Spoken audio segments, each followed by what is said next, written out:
ओम शांति। आज बाबा के अव्यक्त महावाक्य 6/8/1970 के 6 अगस्त 1970। दृष्टि से सृष्टि की रचना बाबा बता रहे हैं। दृष्टि से सृष्टि की रचना। सभी अव्यक्त स्थिति में रहते व्यक्त में कार्य कर रहे हो क्या? रहना अव्यक्त स्थिति में और कार्य व्यक्त में करना। जैसे बाप अव्यक्त होते व्यक्त में प्रवेश हो कार्य करते हैं, वैसे बाप समान बने हो क्या? बाबा परम धाम से आते हैं, फिर कार्य करते हैं। वैसे बाबा है अव्यक्त, लेकिन व्यक्त में आकर के कार्य करते हैं, प्रवेश करके कार्य करते हैं। तो ऐसे कार्य करते हो क्या? बाप समान बने हो क्या?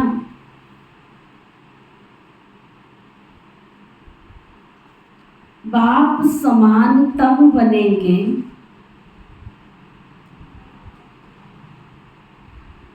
बाप समान बनेंगे तब ही औरों को भी बाप समान बना सकेंगे। जो क्वालिटी मेरे में नहीं है,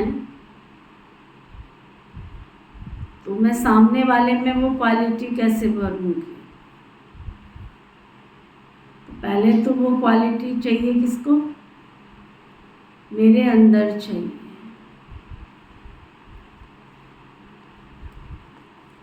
तो अपने आप से पूछो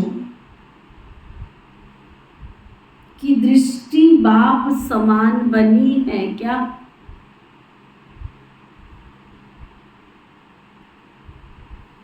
वाणी और संकल्प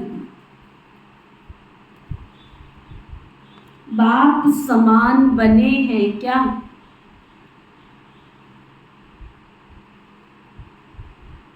बाप को क्या स्मृति में रहता है जानते हो? बाप की स्मृति में सदैव क्या रहता है? और आपकी स्मृति में सदैव क्या रहता है?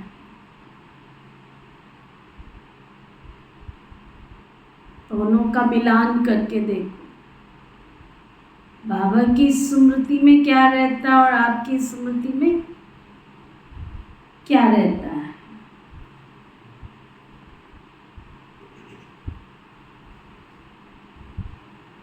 क्या अंतर है? समान स्मृति होती है क्या? कोई स्मृति रहती है कि कोई नहीं भी रहती? स्मृति रहती है या स्मृति से भी परे हो क्या? दो बातें बाबा पूछ रहे। एक है स्मृति रहना और एक है स्मृति से परे रहना। कोई बात में बाप के समान आपकी स्मृति रहती है क्या? तो बाबा के सामने जो बच्चे बैठे हैं वो कह रहे हैं नहीं। अंत तक स्मृति में समानता आ जाएगी क्या? जो बाबा वो मैं, मुझे बिठा दो या बाबा को बिठा दो, तू न रहे और मैं न रहूं, वो वाली स्मृति। बाबा के सामने जो बच्चे बैठे हैं तो का नंबर वार फर्स्ट बच्चे और बाप में फर्क तो रहेगा ना।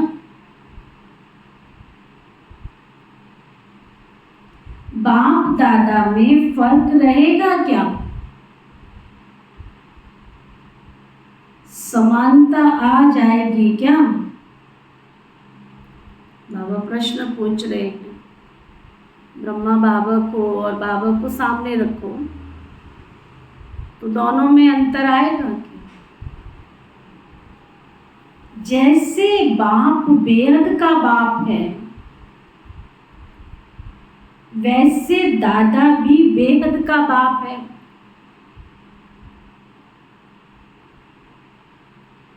बाप दादा के समीप समानता होनी चाहिए। जितनी जितनी समीपता उतनी समानता। अंत में अब बच्चे भी अपनी रचना के रचयिता बनकर प्रैक्टिकल में अनुभव करेंगे। बड़ी बाबा ने गहरी और अच्छी बात बताई क्या? बच्चे भी अपनी रचना के रचयिता बनकर प्रैक्टिकल में अनुभव करेंगे। जैसे बाबा बच्चों के साथ कर रहे ऐसे बाबा कहते तुम बच्चे भी बाप समान अनुभव करेंगे। जिन आत्माओं की आपने सेवा की है वो आपकी रचना हो गई ना।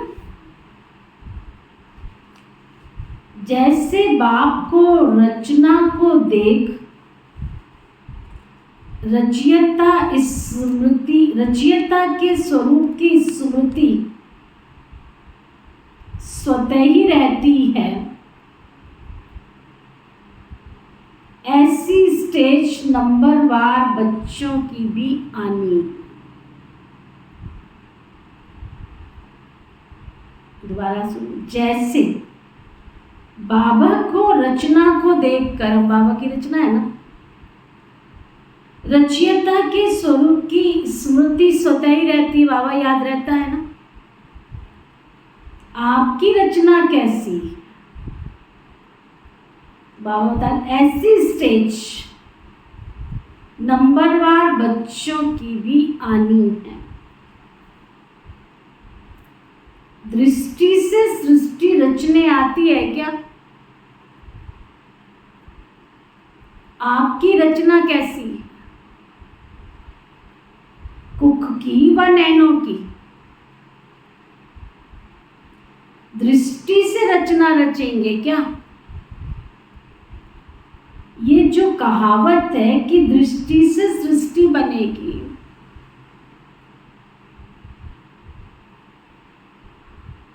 ऐसा दृष्टि जिससे सृष्टि बदल जाए,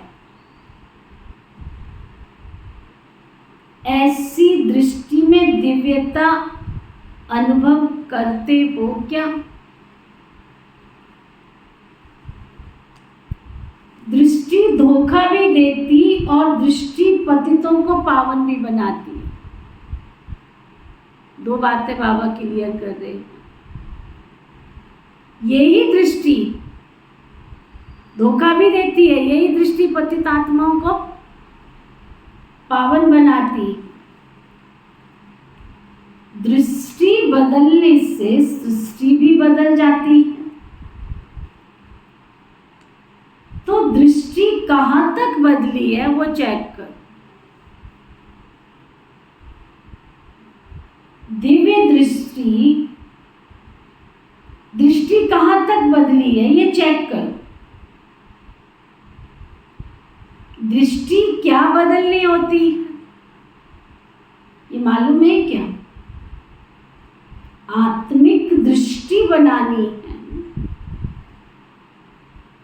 आत्मिक दृष्टि, दिव्य दृष्टि और अलौकिक दृष्टि।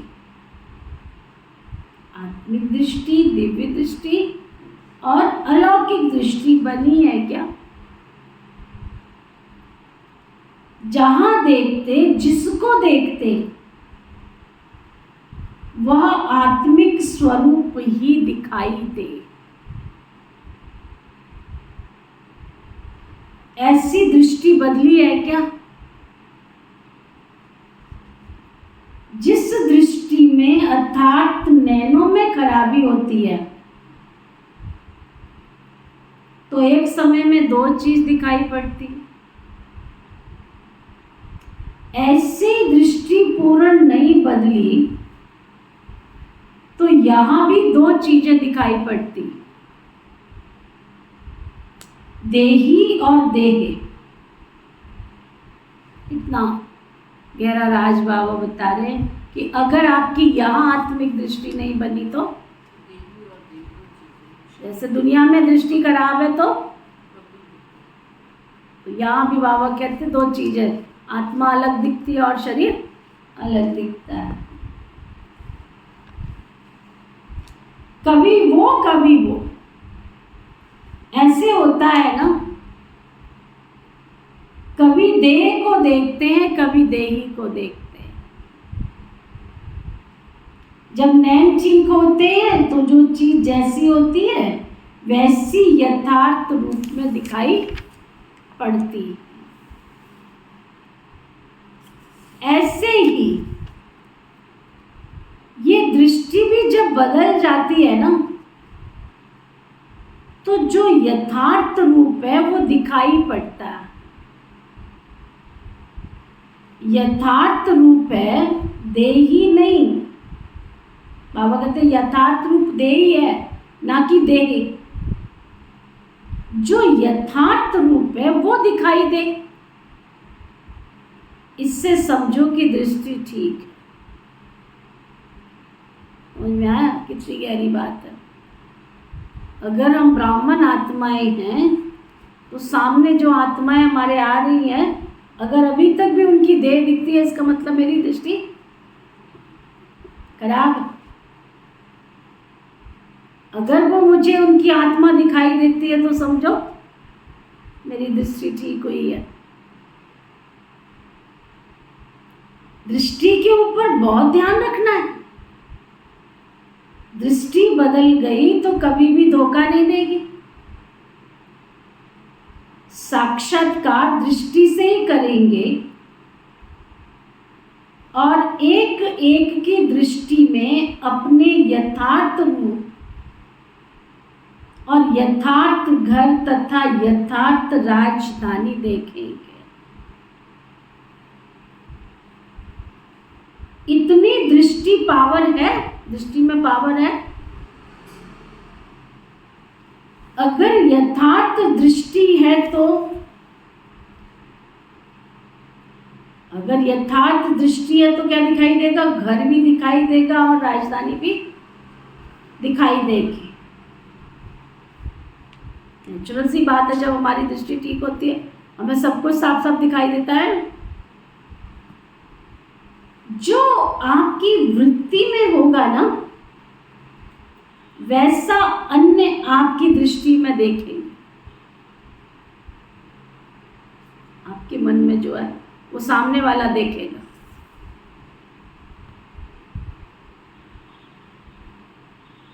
अगर वृत्ति देह अभिमान की है, चंचल है, तो आपकी दृष्टि से साक्षात्कार भी ऐसे ही होगा। औरों की भी दृष्टि चंचल होगी, फिर यथार्थ साक्षात्कार नहीं कर सकेंगे। ये समझते हो क्या? इन्हों की ट्रेनिंग है ना। इस ग्रुप के लिए मुख्य विषय है अपनी वृत्ति के सुधार से अपनी दृष्टि को दिव्य बनाना। कहाँ तक बनी है? बाबा कहते दृष्टि आपकी दिव्य नहीं बनी तो क्यों नहीं बनी है अभी तक? इस पर उन्होंने स्पष्ट समझाना। सृष्टि न बदलने का कारण है दृष्टि का न बदलना। दृष्टि न बदलने का कारण है वृत्ति का न बदलना।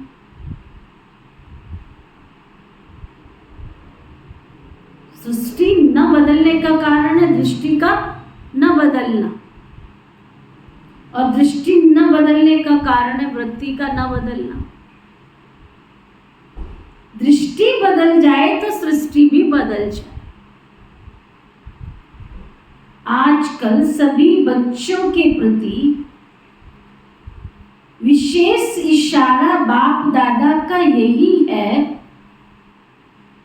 कि अपनी दृष्टि को बदलो, साक्षात्कार मूर्त बनो।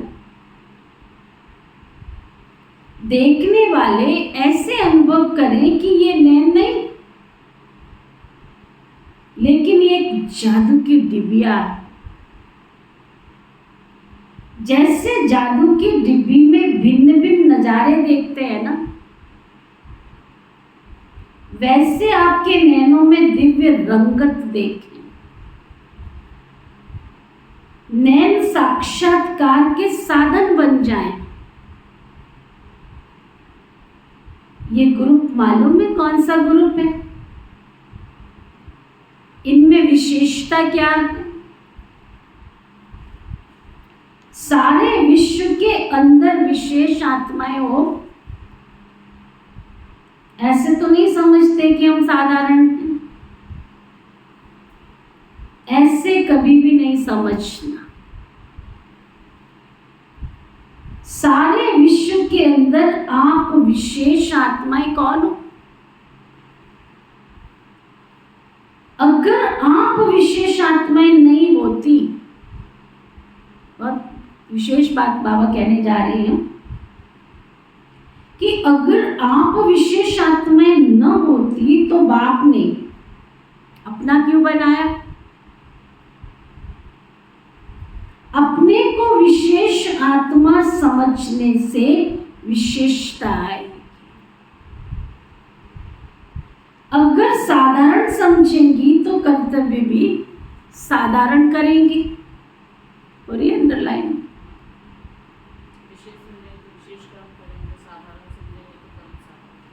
एक एक आत्मा अपने को विशेष समझ औरों में भी विशेषता लानी। ईश्वरीय, तुम विशेष आत्माएं हो ना। ये नशा ईश्वरीय नशा, देह अभिमान का नशा नहीं, ईश्वरीय नशा सदैव नैनों से दिखाई दे।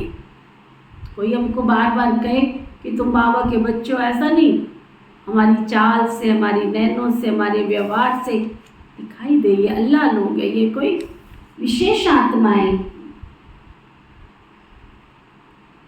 तो इस ग्रुप की क्या विशेषता है? आप अपने ग्रुप की विशेषता समझती हो क्या? तो बाबा के सामने जो बैठे हैं उन्होंने जवाब दिया, कोरा कागज है। कईयों ने विभिन्न बातें सुनाई। इस ग्रुप का टाइटल तो बहुत बड़ा। ट्रेनिंग के बाद यही गुण कायम रहे, ये भी ट्रेनिंग चाहिए। ट्रेनिंग तो कर लेते हैं, लेकिन ट्रेनिंग के बाद भी जो ट्रेनिंग की है वो ट्रेनिंग कायम रहे। अभी तो विशेषताएं बहुत अच्छी सुन रही हो। कोरे कागज पर जो लिखा जाता है वो स्पष्ट होता है। जितना स्पष्ट उतना श्रेष्ठ।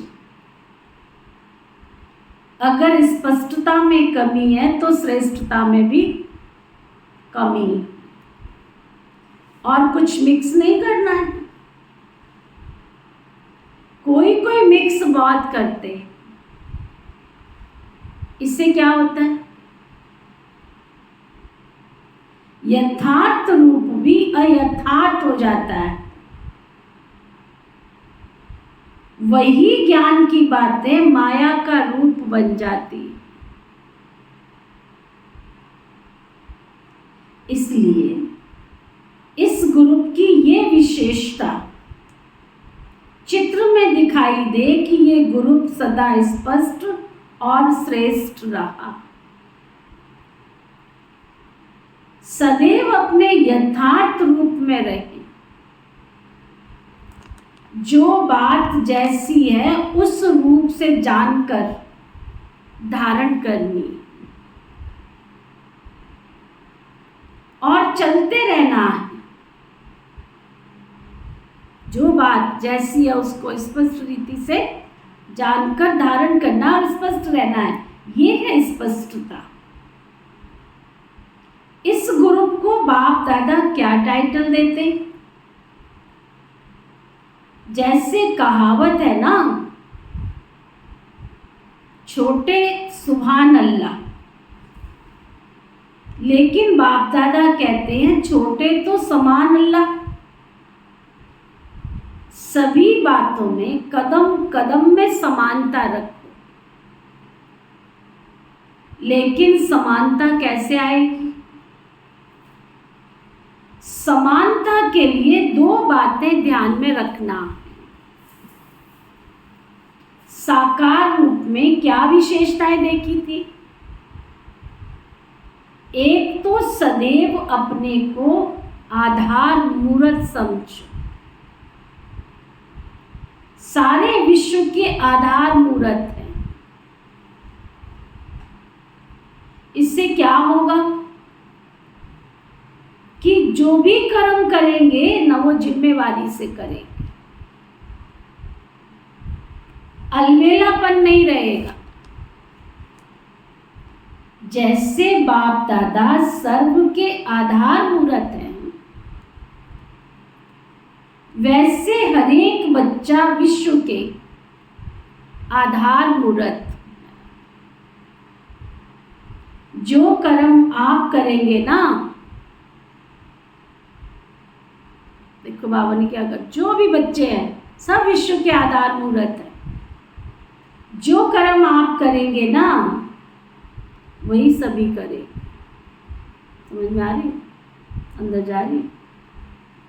संगम पर जो रस्म चलती है ना, वो भक्ति मार्ग में बदल कर चलती है। सारे विश्व के आप आधार मूर्त हो। हर एक को अपने को आधार मूर्त समझना, और दूसरा उद्धार मूर्त बनना। जितना अपना उद्धार करेंगे ना, उतना औरों का भी उद्धार कर सकेंगे।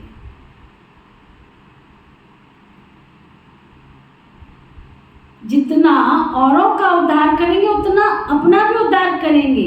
अपना उद्धार नहीं करेंगे तो फिर औरों का कैसे करेंगे? औरों का उद्धार तब करेंगे जब उद्धार मूर्त बनेगी। कितनी गहरी बात। जब आप ही आधार मूर्त नहीं बने हो तो दूसरों को आधार मूर्त कैसे बनाओगे? आप ही उद्धार आपका ही नहीं हुआ है तो दूसरे का उद्धार कैसे करें? इसलिए देखो ना, आप जो भाई बहन है पर्चे बांटेंगे, सेवा खूब करेंगे, लेकिन खुद का पता ही नहीं। दूसरों को कहेंगे मुरली क्लास करो, खुद मुरली क्लास में है ही नहीं। दूसरों को कहेंगे अमृत वेला करो, खुद अमृत वेला करते नहीं। दूसरों को कहेंगे आश्रम पर हो जाओ, खुद आते नहीं। दूसरों को कहते हैं अनुशुद्धि करो, खुद की अनुशुद्धि है नहीं। दूसरों को कहते हैं सादगी का जीवन जियो, अपना फैशनेबल जीवन पूरा नहीं होता। तो बाबा इशारा क्या दे रहे हैं? अगर आपने अपना उद्धार किया होगा तभी आप सामने वाले का भी उद्धार कर सकेंगे। छोटे होते भी कर्तव्य बाप के समान करना, ये याद रखने से समानता आएगी। फिर जो इस ग्रुप का टाइटल दिया छोटा बाप समान, वह प्रत्यक्ष दिखाई पड़ेगा। ये भूलना नहीं। अच्छा, अब क्या करना है? तो बाबा के सामने जो बैठे हैं उन्होंने का टिक्का लगाना है। ये टिक्का भी साधारण टीका नहीं है। टीका किस लिए लगाते मालूम है? टीका सौभाग्य की निशानी। जो बातें सुनी उन बातों में टिकने की निशानी टिक्का है। इतना सुंदर राज बताया बाबा ने। जो बातें आप सुन रहे हो, इसलिए मंदिरों में आज तक टिक्का लगाने की निशानी है कि जिस मुहूर्त को तुम देख रहे हो उस मुहूर्त में टिको तो सही, है ना। महात्माओं से, पंडितों से जाके लोग टिक्का लगवाते हैं जाकर। वो कहते हो जो कथा सुना रहे हैं, जो कथा सुन रहे हो उसमें टिको तो सही।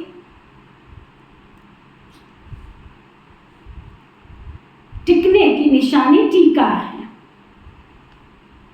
मैं भी आज कहीं पढ़ रही थी कि जब हम किसी को टीका लगाते हैं तो पहले खुद की उंगली में टीका होता है, खुद उस चीज को हम लगाते हैं, तब दूसरे को टिक्का लगता है ना। खुद टिकेंगे तो दूसरे को टिका सकेंगे ना।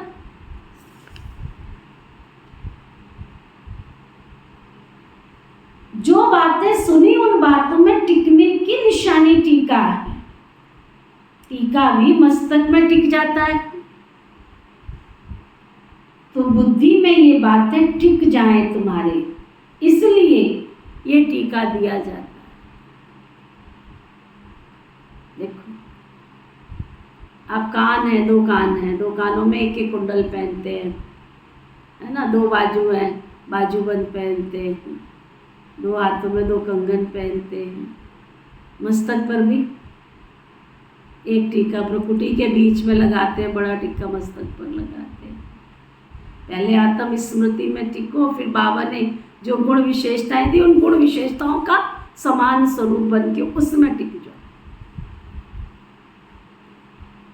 बाबा कह रहे हैं टीका भी मस्तक में टिक जाता है, तो बुद्धि में ये बातें टिक जाएं, इसलिए टीका दिया जाता है। और किस लिए? कईयों ने अपने अपने विचार सुनाए। बाप दादा जो सुनाएंगे वो और है। ये टीका इंजेक्शन अर्थात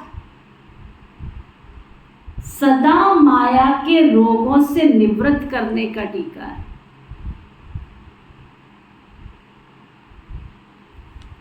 सदा तंदुरुस्त रहने का भी टीका है। एक टीका जो आपने लगाया, आपने सुनाया, वो भी है। दोनों टीका लगाने हैं। एक है शक्तिशाली बनने का और दूसरा है सदा सुहाग और भाग्य में स्थित रहने का। दोनों टीका बाप दादा लगाते हैं। निशानी एक है, राज दो। निशानी तो स्थूल होती है लेकिन राज दो है। इसलिए ऐसे तिलक नहीं लगाना। तिलक लगाना अर्थात सदा काल के लिए प्रतिज्ञा करना। ये टीका एक प्रतिज्ञा की निशानी है ना। टीका लगाना भी एक प्रतिज्ञा की निशानी। सदैव हर बातों में पास विद ऑनर बनेंगे, ये प्रतिज्ञा का तिलक है। इतनी हिम्मत है, पास नहीं बल्कि pass with honour. Pass with honour अर्थात पास में क्या फर्क है? एक है पास विद ऑनर और एक है पास विद ऑनर। बाबा कहते हैं दोनों में क्या फर्क है, पास और पास विद ऑनर। सुनो, पास विद ऑनर अर्थात मन में भी संकल्पों से सजा ना खाएं।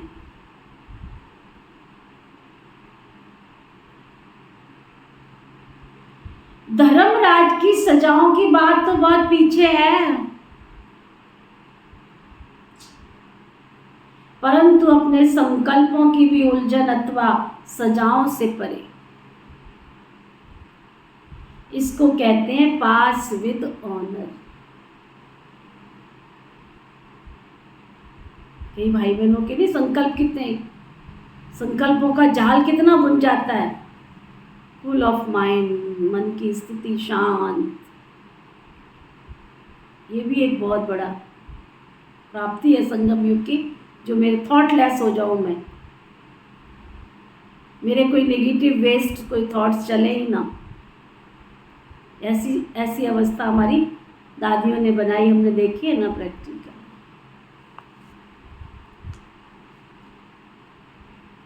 तभी उनके ऊपर इतने कष्ट आए तो कष्ट महसूस नहीं हुआ। बाबा क्या कह रहे हैं, धर्मराज की सजाओं की बात तो बहुत पीछे है, परंतु अपने संकल्पों की उलझन अथवा सजाओं से परे, इसको कहते हैं पास विद ऑनर। अपनी गलती से स्वयं को सजा देते हैं, उलझते हैं, पुकारते हैं, मूझते हैं, इससे भी परे पास विद ऑनर इसको कहते हैं। ऐसी प्रतिज्ञा करने के लिए तैयार हो, संकल्पों में भी ना उलझें। वाणी कर्म संबंध संपर्क की बात तो छोड़ दो, वाणी कर्म संबंध संपर्क की बात तो बाबा कहते छोड़ दो, वह तो बहुत मोटी होती है बात। ऐसी प्रतिज्ञा वाला गुरु को हिम्मतवान है।